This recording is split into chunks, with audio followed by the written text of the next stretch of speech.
There we go. Rod, I want to play a couple of clips from some of your favourite TV shows ever. Yes. I'm going to start with this one here. You know about the plate thing? Oh, yeah. No, Joey doesn't share food. I mean, just last week we were having breakfast and he had a couple of grapes on his plate. Wait, you wouldn't let her have a grape? Oh, no, not me. Emma. Joey doesn't share food! All right, I got another one for you. I'm on the team. Another one of your favourite shows. Oh, Over here. This one doesn't announce itself in the same way. This is Mr. Bean. it really is.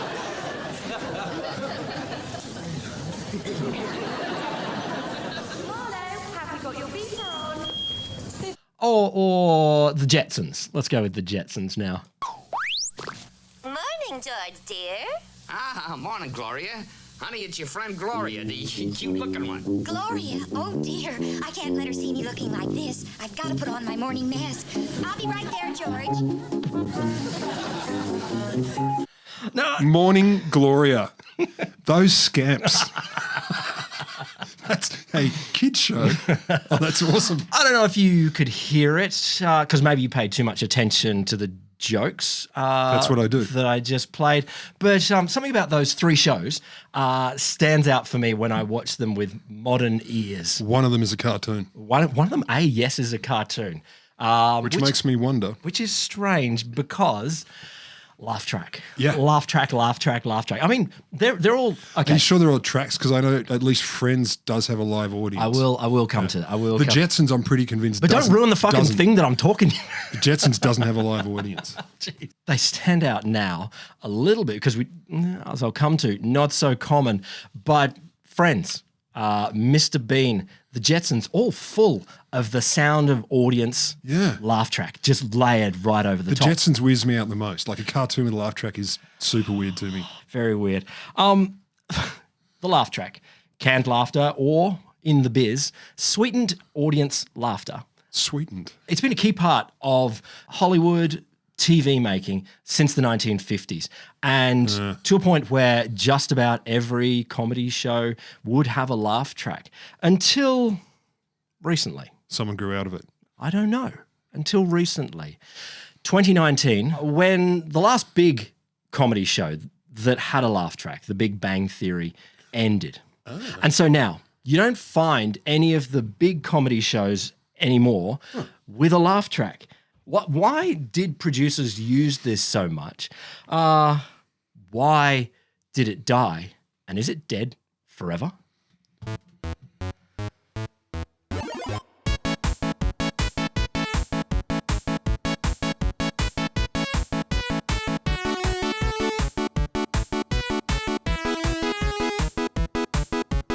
Welcome to The Wholesome Show. The podcast in which two academics, him and not him, grab a couple of beers, knock off early, dive down the hole of the rabbit. I'm Will Grant. I am Rod Lamberts. And today we are drinking a Galaxy Far, Far Away Galaxy Hopped IPA from our friends at Akasha. I'm shamelessly double branded here with their t-shirt as well. They make a lot of delicious beers, and the problem is they make really delicious ones and they stop making them just when they get you hooked. Makes me sad. Evil geniuses. I know. So Rod, how does a laugh track make you feel? Look, it depends on the show. You like your TV? Love my TV. I'm a TV slut. But there are some shows with laugh tracks that annoy the shit out of me, mostly because they're not funny. Like the one that sticks in my head is some show that I caught in passing a few years ago, and I think it might have been called Two Broke Girls. Oh, yeah. Yep. 2011 to 2017. Okay, so I caught an episode of that, and it was wildly unfunny. No, I've seen funny. Horribly acted. I have seen some bits of that in there. Okay, maybe it was a different show. But so the two main girls were very squeaky. The writing was bad. The acting was average. And then the laugh track was just bang, bang, bang, bang, bang, bang. And I'm like, the reason you're playing that is because it's not fucking funny, man. You tell me when I'm supposed to pause for laughter. So that... But like something like Friends, never even, if you'd said, did Friends have a laugh track or whatever, I'd be like, I don't remember. No idea. You were laughing too much already for you to even notice. Like that show, I've seen all of them 100 times though, so yeah. I remember the things you were just showing. You know what's weird? I mean, I'll come to this as we think about it. I don't remember being bothered by a laugh track, but sometimes when you think about it, you go, oh, okay, fine. Other people are laughing at that and it's weird. And it's weird that someone is playing a laugh track. Boop. You know, that's kind of a thing. Is that the job you give like to the boss's cousin's child or something? No. You're gonna That's a pretty good job, you know. It's the juicy job. I couldn't be trusted with that kind of power.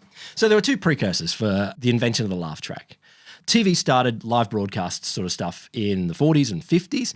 I Love Lucy was the first TV show to be filmed in front of a live audience. Oh, really? And of course that means, you know, you've got to get it right. I don't know how much they're editing. I don't think they were actually editing. It might have been broadcast fully live. It might have been fully live. Right. 1951. You can imagine as an actor, this is cool. This is good fun. They're performing to a live crowd and being filmed. They get theatre on steroids. Exactly. Yeah. And so Lucille Ball acting it, she was like, this is awesome. This is really cool. We get to make jokes in front of people. And they said, you know, this is much better as a way of making the show. But the producers, they liked it, but they didn't like the risk. They didn't like the risk that would come. Yeah. What if the audience laughs at the wrong point? What if the audience laughs weird? What if they don't laugh? That guy, get him out of here. You know that there could be a weird laugh guy up the front who's laughing at all the weird bits, and you go, "Oh, that's not a joke, dude." I just found my pants. Get rid of him now. You know. So the producers were like, "Oh, is there something that we can do about this to make sure that our product is professional on stage, but also professional You get people off with stage?" zero sense of humour and you wire them to electrodes, so when the electrodes zap the genitalia, they know to go, That's before they automated it. That might have been their first Precursor. try. That might have been their first try. That's what I'd go to. The first thing that started to happen is in radio, actually. Bing Crosby realised that they could use this new technology of magnetic tapes to record their show. And he thought, that's awesome because now I don't have to record twice for East Coast and West Coast. I could record a show and send it out. But pretty soon people started realising, actually, you can combine the problem and the solution here. To make a prom solution. And you can go, all right, well, what if we record some good laughter and put it over a taped show, and we can have the feeling of a live audience, and the watcher at home, they can sit there and get this great show that's got people laughing. And they put the thing in a can and it becomes canned laughter. It's not quite a can. Tin. So the first version of this, and clearly this is not the version that was still running on the Big Bang Show in 2019. But the first version, it looked like a typewriter on steroids sort of thing. So imagine a typewriter on top of a box that you would wheel around. It was called the LAFF Box, LAFF. And then centuries later, Twitter took it up as I'm having a laugh. Possibly. I You think literally rolled a typewriter around that had different laughs in it? Yes. I would fucking murder for one of those. I did while I was having a look into this, I had a look on eBay. I was like, can I buy a LAFF box? Oh, yes. I don't think there are actually very many. Screw the budget. We're not doing any more shows. Whatever money's left is gone. I suspect that all of them are in like Hollywood TV museums and stuff like that. Probably because there weren't actually heaps of them, because a production company would have. So good. So it was invented by Charlie Douglas, a sound engineer. Or Chuckles, as he was known. Well, actually, I'll tell you something about him later. He was a sound engineer who had that problem. Mostly, he's listening to the laughs in the live audience, and he's like, we got the one weird guy, or they're laughing at the wrong time. Donkey boy and he squeak thought, lady. Okay, let's record them all and put them in a place. Now the recordings, the recordings they got from like this live, like a mime show called the Red Skelton Show. I know Red Skelton. I didn't know he did a mime show. I think they should have I don't gone know to if it's St. mime. Petersburg. I don't know if it's because no one laughs more heartily than the Russians. That's what they should have done. Find the most laughing people. Look. Humor. That person got food for money. Oh my God. I think now I need to know differences in international laughter. There are some international differences on the laugh track. But they recorded it from this show because it was, not mime. It was more sketch comedy, but not talking. No dialogue, really. So mime. Yeah, I guess so. But he's not like your French, here I'm in the wall. He's The doing wind is like yeah, it's yeah. pratfalls and things like that with not a lot of talking. Gold. Right. And so for them, it was super easy to just strip out there's no dialogue getting in the way, so you can just strip out the laughs out of that. And play laugh writer. Yeah. So what it had 32 like spinning tracks of laughs on it. Spinning. Yeah. So they'd spin, and each one would have That's awesome. each wheel would have 10 different laughs on it. So you can say, so there's 320 different laughs. And I need to sit down. Then the operator, which was called at the time the laugh boy, would have a foot pedal, a switch marked on and off, some black knobs, one large knob marked decibels, and then they would play like a bunch of different things to get the feeling for each laugh. Okay. There was also a small aperture called the hole into which the laugh boy has been observed on occasion to insert his hand. This comes from TV Guide in 1966. Did a deep dive into this. I do like this is a small aperture. We'll call it the hole because it's a hole. I want to know what happens when the laugh boy puts his hand in the hole. I want to know first why. Oh look. But they might key up a particular laugh that they want, but they'd play a few different things at the same time. But of course, not every laugh is the same. The laugh boy would watch a show and go, okay, take some notes. This is where the laughs go. And then he'd try to work out what the level of laughter you want for each joke is. You're listening there to the Friends at the beginning. Yeah. Clearly, it's not all exactly the same laugh. There's a bit of an art to choosing. Yeah, now and then it's like a little sort of very amusing. Well, there you go. Other times a guffaw. Yeah. First, you've got a few people might anticipate a joke. They're like beforehand, they go, here it comes. Yeah. You call that giving it a little tickle. That's not all I called that. Carry on. Then you get the Sharpie, which is just before the main laugh. I think that's the person who gets the joke the fastest. Oh, you like genius. The main laugh, and then you climax the laugh, and you punch a few keys and then let it tail out, and then a few little chuckles in to slide under the. This is a fucking instrument. It really this is wild. Absolutely an instrument, and they're playing these laughs, and so you can when I said so it's 320 actual laughs recorded on this thing, but dialing up the sound and dialing which ones you get like millions of different possible combinations. The career I never knew I really wanted already doesn't exist anymore. Wanted to already doesn't exist this anymore. This is dreadful. Poor you. It also, I'm sorry, I have to say this because it reminds me of years ago. I got an app on my iPhone. It's a fart app. And it's like a little keyboard, looks like a drum thing, and all these different farts. And so when I was forced to go to the supermarket shopping, I'd quietly put it behind my back. Why would you do that? Because to watch my wife's face, someone would walk past and I'd be like, and she'd have to keep a straight face or like pretend it wasn't me. I'd keep looking around like nothing's going on, shitting myself laughing, and I'm thinking, this LAFF Box though, if I could have one of those to walk around, having your own laugh track in real life. Be the worst. Come on. It wouldn't be Come the on. worst. I'm rethinking all my career decisions. Well, you know how you're saying Charlie the inventor, Charlie Douglas, not quite Chuckles, because as well as having, the box was the same. There was a few of them that they had, but the producers on the TV shows would ask for a different laugh boy by name. I think they were laugh boys. They were all boys. I don't think they were, all gentlemen. The 50s. Yeah. We'll get a lady to do it. There's a laugh we don't have on the machine. They'd say they come to a different level of laughter on different things, a lighter touch or something. Yeah. This was in the TV Guide article. One is universally considered a hopeless square with no sense of humour, whatever. And that's old Charlie himself. Oh. Producers wince when they see that it's Charlie trundling in the box, which is a bit sad. You've invented the laugh box. And you don't have a sense of humour. I think so. Does that make you a fucking brilliant choice or a terrible choice? I don't. Now, here's the thing. I don't know if he didn't have a sense of, maybe he didn't have a sense of humour, or maybe he just didn't have the art for it, or maybe he was slower at getting the jokes, or... No, how can you do that job without a sense of humour? I don't know. But they would definitely go, some producers would go, no, I want Johnny or Carol or Tex. Carol... Boy's name. Yeah, I think it's a 1950s boy's name. Tex definitely. Carol O'Connor from All in the Family. Yeah, they liked him personally, but he wasn't very good at driving in the laughs. Nice guy, shit at laugh tracks. What's he do? Laugh track guy. Yeah. The other thing that made me laugh is of course, it's super proprietary. And so That's more impressive than the Enigma. Yeah, Like, your code break or whatever. This has 44 million kinds of laughters on it. That's fantastic. anytime it broke down while it was being common? run. No, I don't know if it was common, but it's a 1950s bit of equipment. Shit breaks. So Run shit out of breaks. coal. They'd have to wheel it off into the toilet to service it so that no one could see what's on the inside. Is it elves? Little elves laughing. Little pigs. Pulling on the legs of elves and making them giggle. It's a whole different movie. Yeah, I don't know.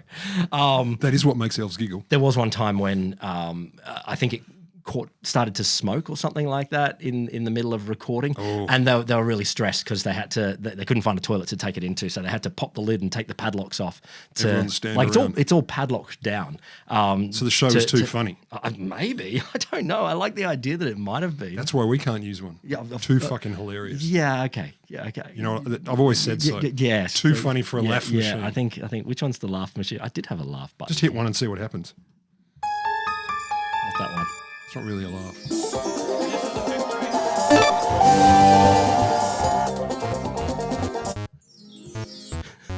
So none of them are a laugh track. No, I've obviously deleted the laugh track. They would also have some terms for, and they might deliberately put these in. Not the weird laugh guy, but the person that is laughing to something a little bit beat of their own drum. You know, they're just like Just laughs. like something different. That's a dude putting his hat on. Calm down, champ. I do remember though there was a podcast show that you and I went to. And look. We may have been under the weather a little bit. And We may have eaten certain baked goods.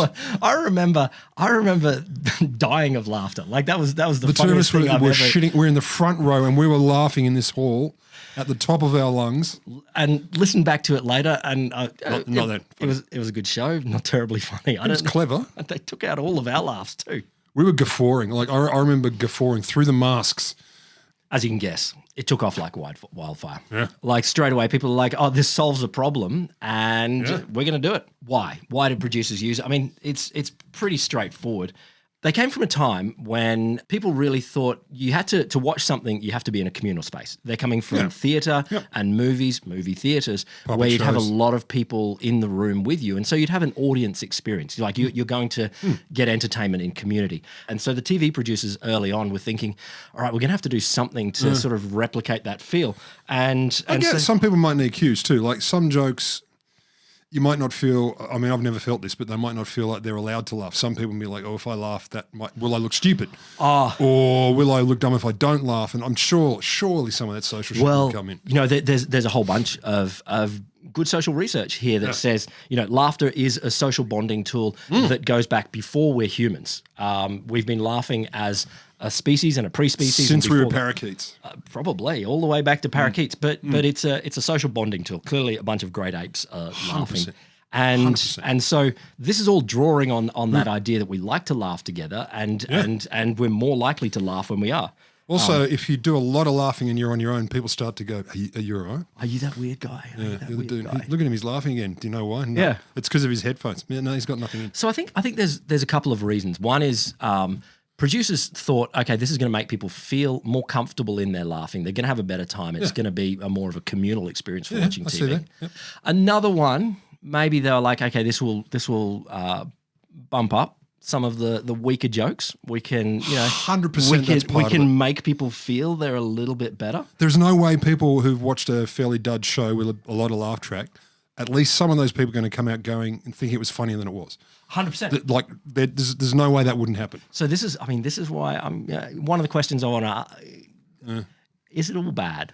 Anyway, we'll come back to that. Manipulative. Yeah, we'll come back to that. The shows that had it, and it was pretty much every show for 50s, 60s, 70s, 80s, 90s. Really?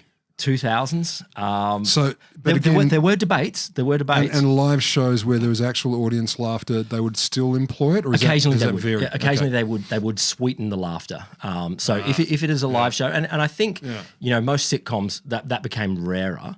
But they would sweeten it. They would add a laughter to the sound. I feel like you'd have to too, because the idea of watching a live comedy, if they have to stop and change sets or they have to stop and change costumes and shit, like you're losing the continuity of the story. Yeah, exactly. Surely that would have an impact. But this is a little bit like before a comedian, you might have a warm-up comedian or something like that. Yeah, stripper. You have a stripper, then the comedian. Well, but I think there is some justice to, you want to get your peak product, and your peak product might need a little bit of warm-up, and you might need. It's called the fluffer. I was going to get to fluffers later. Oh, really? Later. But yeah, like shows with a laugh track. Bewitched. God, I love that show. The Flintstones, although it didn't seem every episode. I was looking through a bunch of Flintstones and it didn't seem to be there. Huh. I never thought of cartoons having laugh tracks before. I know. The Jetsons definitely did. Yeah. Seemed more subtle than you might get in Friends. There was strong laugh track there. Yeah. I mean, it was a good joke, but the Jetsons are a bit weaker. 2.5 Men, News Radio, Will and Grace, I Love Lucy did eventually use it. Frasier, The 70s Show, The IT Crowd, Cheers. Yeah. Cheers would have been a big laugh track. I remember the laugh track in Cheers. Mr. Bean is nearly all laugh track. One of the things you can do, you can find on the internet, switched around. So you can find shows with a laugh track that they've taken it away, and shows without a laugh track where they've added it. Well, taking it away would make it a kind of morbid and grey affair. Well, it's kind of weird. I mean, I'll show you. Here's a Mr. Bean where they've taken away the laugh track. I'm frightened. For those of you listening, we've got Mr. Bean taking out a sandwich. He's sitting big on a loaf park of bench. bread from his coat. He's going to cut it with scissors. Okay, that's funny. That is funny. That's funny. Yeah, I'm okay with that so far. I don't know how much I'm laughing though. It's quietly amusing. All right, you heard a tiny bit of that there. Or flipping it around, Brooklyn Nine-Nine is a show. It doesn't need a laugh track. It doesn't have a laugh track. No, it doesn't need one. But someone put it in, and so I'm going to hate this. I'm sure I'm going to hate this. Are you? I love Rosa though. No, it's terrible. Wait. You get used to it. Oh my God. Rosa's wearing pink. Rosa's wearing pink. Are we sure it's not a white shirt that's just been bloodied in a motorcycle crash? Maybe it wasn't her. Does she have a twin sister? If Rosa had a twin, she would have eaten her in the womb. Wait, hold on. Stop. How come none of you teased her about it? It's Rosa. She's scary. You guys are unbelievable. I once wore a tie with a splash of purple. You guys called me Mr. Grapes for 2 years. Oh, Mr. Graves! I forgot about Mr. Graves. I don't like it. It doesn't need it. Do you not? I think it's better without. Do you know why? Because it's such fucking sarcastic comedy too. So it's more like you kind of go. Ooh. So I think you can go. Mr. Bean struggles without it. Like that, you can see there are jokes, but it's very quiet anyway as well. Like because it's dead quiet. It's just actions. It being basically dead quiet except for traffic noise in that clip is kind of a bit weird. It's tough. Brooklyn Nine-Nine absolutely doesn't need it, but I'm on the fence about whether it may be better without it. No, look. Part of my objection is whenever I think I can tell, or in this case, I definitely know that it's fake. Laugh tracks make me mad, but I've watched many shows that have them and I've enjoyed them entirely. It's just like that one. I'm like, I like Brooklyn Nine-Nine anyway. Like, I don't need someone to tell me when Scully puts his foot up and says, "But it's all wart." And you got Jake, blah, blah, blah, with his sandwich. I don't need a laugh track for that. But your reaction there, like from word go, people were pissed about it. Like 1955, David Niven, actor and producer. Legend. Guns of Navarone. Yeah, there you go. Called the laugh track the single greatest affront to public intelligence that I know of. Okay, big call. There are others. I don't know. McCarthyism. Yeah, maybe. Book burning. I don't think it was a competition. I think he was saying he said the single greatest affront. Okay. That's competitive. Yeah, don't critique the list. Just say he's put it on the list up high. But my point is, it's a big call. Since 1955, like this is early on.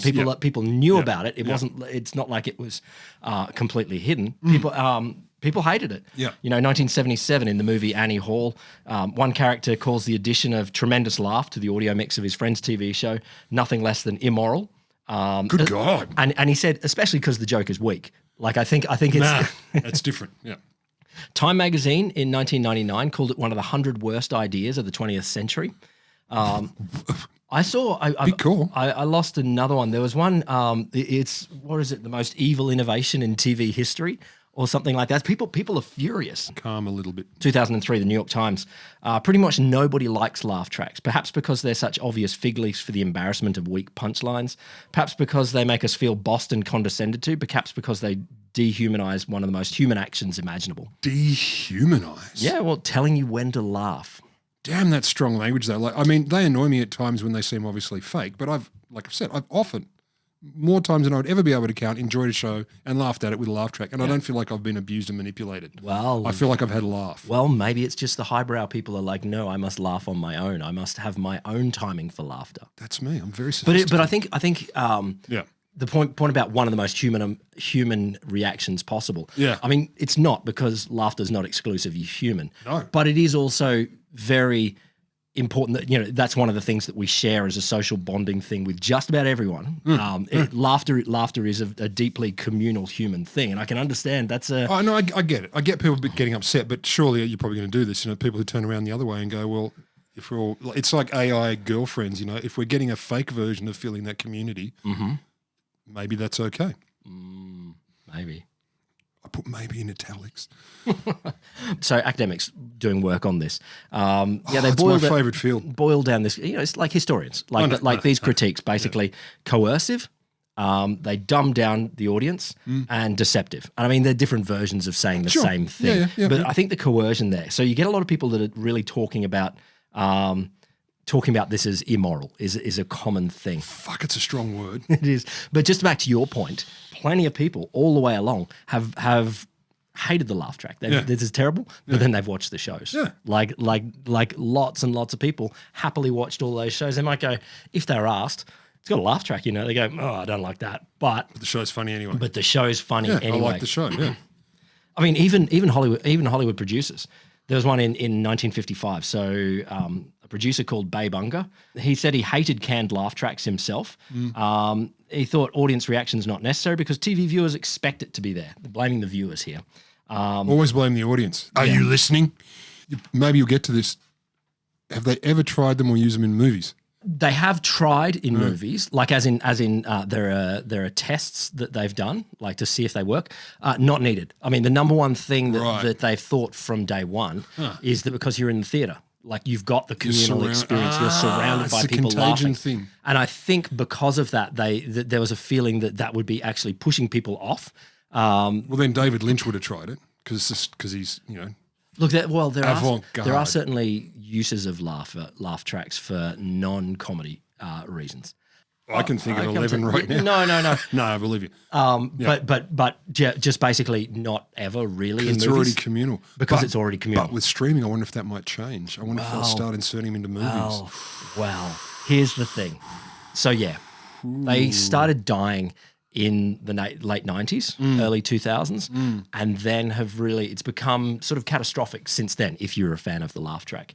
Some people reckon it sort of starts in the late 90s with The Simpsons, because yes, it's a cartoon, but it's a comedy show like many others, and clearly there are some comedies that have had the laugh track in there. Does The Simpsons? Simpsons doesn't. Arrested Development starts in 2003. one of the big shows without a laugh track. There's money. The Office, both American and UK Office. That would have murdered The Office. A laugh track, I think, would have, because it's so. But a lot of these, because they're more sarcastic, they're more kind of socially cutting. I think there's a pattern so far. Yeah. That's 2005. Yeah. Community, 2009. Orange is the New Black, 2013. Curb Your Enthusiasm, I think starts in 2000. So that's Orange is the New Black. Okay. Comedy? Okay. Scrubs, 2001, no laugh track. Okay. Modern Family and Parks and Rec, 2009. And so you think of the more recent comedies, there's more, you know, while Friends and Seinfeld were huge in the 1990s with a laugh track, the ones that started from the 2000s and then the 2010s, it just becomes rarer and rarer. So Brooklyn Nine-Nine from 2013, you just don't have laugh track anymore. And so, you know, one of the other signs of this is The Office won its first comedy Emmy in 2006, and from that point, no laugh track comedy has won the Emmy. So, and that was a British Office or the Pommy? I think that's the American one. Right. But yeah, it's been None has it's won. been a slow decline and then catastrophic. Correlation is not causation, but I take the point. But yeah, since 2009, there hasn't been a big comedy show Interesting. that has had a laugh track. And so, yeah, Do 5 you know years. what? We're smarter now. Well, here's the We thing. get jokes. Why is it dying? Why has it died? What's your theory?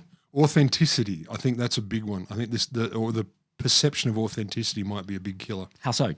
Well, you know, this notion of identity and being authentic, even though it's often probably fake anyway in social media, etc. Maybe the focus on authenticity matters more than it used to.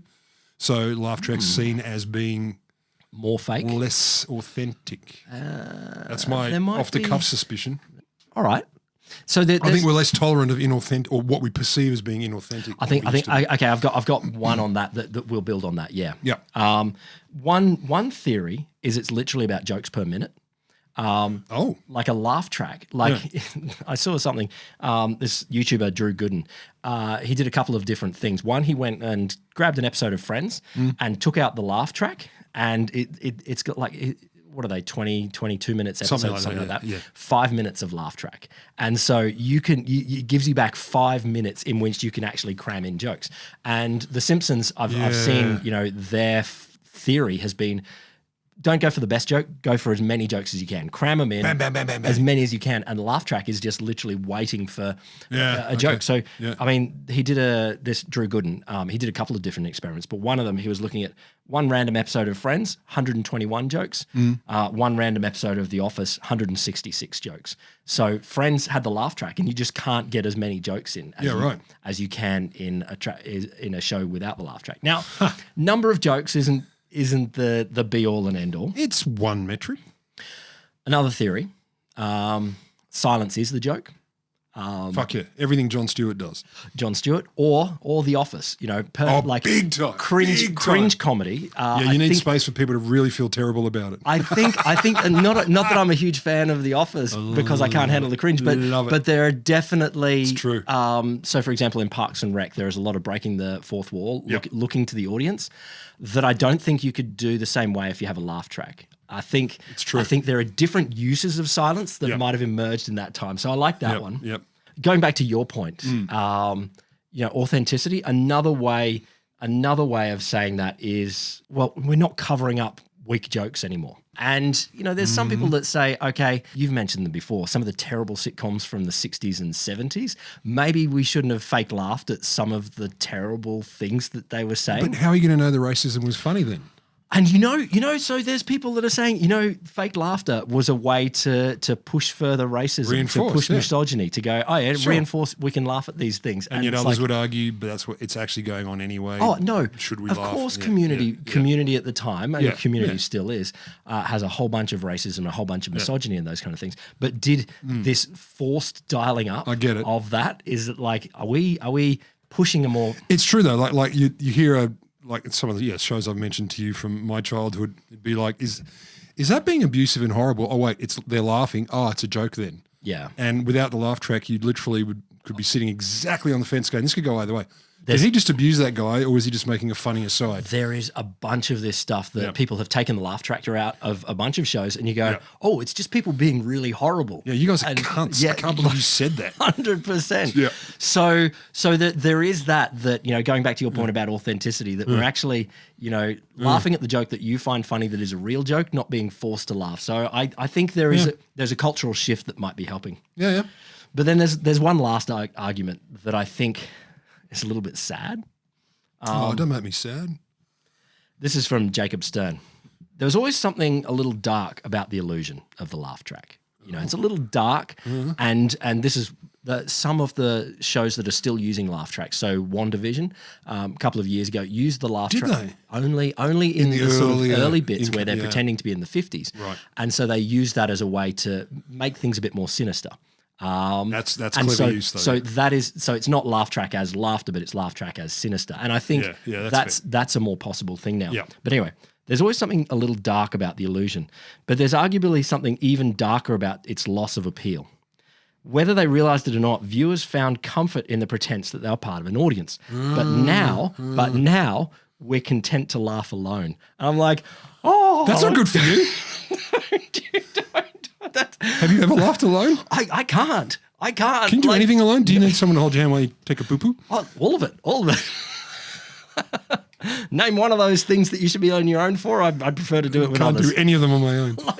I was thinking about this, and I've noticed when I'm sitting on the couch, and watching a show, there is a really subtle micro difference. You are hearing other people laugh at the same time, or just before, or just after, and you're listening for that at the same time, and you're gauging against, okay, what is funny and how they feel, and you're bonding all the time. And I know Laugh Track is a fake version of that, but it's still made by humans. Sure. And I think there's something that... So nuclear bombs, man. But could you say suddenly we're happy more to be completely by ourselves? I was never not happy to laugh on my own, though. Like there are times when I can laugh on my own. I've been doing something, podcast in my ears. I've been, I don't know, folding clothes or digging a hole, and I collapse because it's so fucking funny that I'm crying with laughter. And my wife will go, "Are you all right?" And it's just like, I can't even. I don't need anyone to help me. I am happy to laugh on my own. I just like laughing better with people. It is good. Sharing a laugh makes it funnier. So I reckon. Look, there might be, as you said, some cultural changes going on. Yeah, we want the authenticity, and we want to be laughing at legitimate things. And I think Laugh Track it probably was a bit coercive. But I think also we want to cram in more jokes, and I think we've changed in a bit, and cringe is probably part of it. Yeah, look, definitely cringe. You do not need laugh tracks with cringe comedy. In fact, it would break it. So the question is, are they dead for forever? No. You're going to give me more there? You're going to give me more? You and your evidence chain and logic and reason. No, this is speculation. No, okay, my speculation is because all things come round again. And again, half jokingly, some avant-garde person like David Lynch or David Lynch Jr. is going to come along and go, Laugh Track. Yeah, we can retweet it. Just like avocado and prawn cocktails used to be mocked. They were popular in the 70s, then they disappeared and they come back. I reckon maybe they'll come back around. The one that made me think about this is that there's a new app that you can get where you can fake a live crowd watching like an Instagram live feed or a YouTube live feed or something like that. So basically you want to pretend to people, oh, look, I got 10,000 people watching me and I'm doing this thing. And I think it goes into the same instinct, that for thousands of years, people bought placebo whalers to come to your funeral and cry. Yeah. People have bought followers on Twitter and Instagram. Oh, there were fake clappers in audiences and theaters. Fake clappers. I think part of that is producers going, let's dial it up. Same shit, different Let's shovel. fluff this stuff up more. Yeah. And yes, it's coercive, but I think there's always going to be a bit where producers will say, yep, let's do that. Yeah. And there's a little bit of me that goes, if it helps me to enjoy it, is it the worst? Should we have a laugh track? Oh, my God. What else have you been thinking about? I have to get my notes. So I was reading this thing, came across an article in the Washington Post very recently, and it is literally, how are people handling this issue where there's a flock of children from 0 to 3 who are saying shit that really clearly seems like they're remembering past lives. Like they're saying shit that is... I saw half a headline indescribably freaky. Like what? What is it? You've got them talking about like, there's a 3-year-old talking about her friend who's got, numbers on her arm and all these sorts of things. Then she starts to make comments about things that are like, yeah, that's fucking Auschwitz. And I'm like, yeah, we've all heard this. But then you got these scientists who are actually digging into it. And I'm like, I want to know more. And then it fades. 3 to 5, it starts to fade. And I'm very curious about that. And it was in the Washington Post, therefore it's real. Because Jeff Bezos would not stand for it otherwise. No, of course. I'm going to go with children maybe guessing something and it resonates with adults. Pretty good guessing, though. Pretty good guessing. They could be cold reading, but fuck. What could it be? I love it when my hair prickles. And that made, I kept reading. It was a long article. I was reading it going, damn. So what interests me more is how the people who are studying it legitimately, the extent to which that works, their legitimacy. Right, I'm very curious about. You convince me. That's what makes me curious. Not whether it's true or not. I don't know, because obviously all things are true. So a couple of years ago, and no one knows if this is terrorism or someone misguided or someone can be both, or someone being friendly. But in a couple of different countries, people have been receiving mysterious seeds in the mail, like anonymously sent. Is this the version of the pod people? I don't know, but like they get an envelope and it says Rod Lambert's at your address, and you Enjoy get the your envelope, seeds. and here's your seeds. And What are you going to do with them? I never ordered these seeds, and I don't know. I don't actually have. I'm going to find out some more details. I don't know if it's just like an envelope with like seeds in it, or if it's wrapped in plastic and stuff like that. But here's the weird thing: the thing that gets me, A, why are people sending this, but B, significant numbers of people are actually planting. I these would things. straight away in the ground, boom. I just I must know. Here's some magic beans. Will you plant them? And this is my thing. How did it grow into anthrax? I didn't know you could grow that. So I was talking about this to some people who are concerned about biosecurity, and why? And what could go wrong? And they're just like, what the fuck is in your brain that you would plant some random seeds? This is what's curiosity. It'd be like, I have to know. So I have to know that one too. That's good. Got any others? Yeah, my only other question is, hey dorks, stop calling out sci-fi for not having accurate science. Any dork in particular? He might be called Neil deGrasse Tyson. I caught an article. He's sitting on, was it Jimmy Fallon or Colbert, calling out all the problems with Dune 2, and it's like, it's science fiction. It's not a question. It just shits me. Like, why would you want to become famous for going, in some this science fiction isn't true? Yeah, maybe the word science in science fiction, particularly with Dune, doesn't actually mean anything. It's in space. Beyond that, it's fantasy. They got spaceships. Beyond that, it's fantasy. They got spaceships. Yeah, you could have spaceships and they got breathing tubes. They got things that process the feces in the thigh pads. Okay. That's science. Okay. If that's your fantasy, you're a sick fuck. Okay. It's obviously in our industry, at least academically, there's a lot of that business. People go, oh yeah, I saw that movie, but at least 10% of the science was inaccurate. And you're like, science fiction, buddy, fucking fiction. You're allowed to enjoy shit without all of it being. Oh my god. fact-based. Oh my god. All right, that's enough. That's my question. We'll be back soon, listener. But if you love the laugh track, tell us. Cheers at wholesomeshow.com or down in the comments. If you'd like to have your laugh track while you're walking around the supermarket, God, yes. you could just play the laugh track. I want the Or the typewriter. fart track. I want the laugh typewriter. fart, laugh fart. In fact, I know a gentleman who quite often does the fart laugh, which is of course the greatest of the laughs. Is that me? I said it was a gentleman.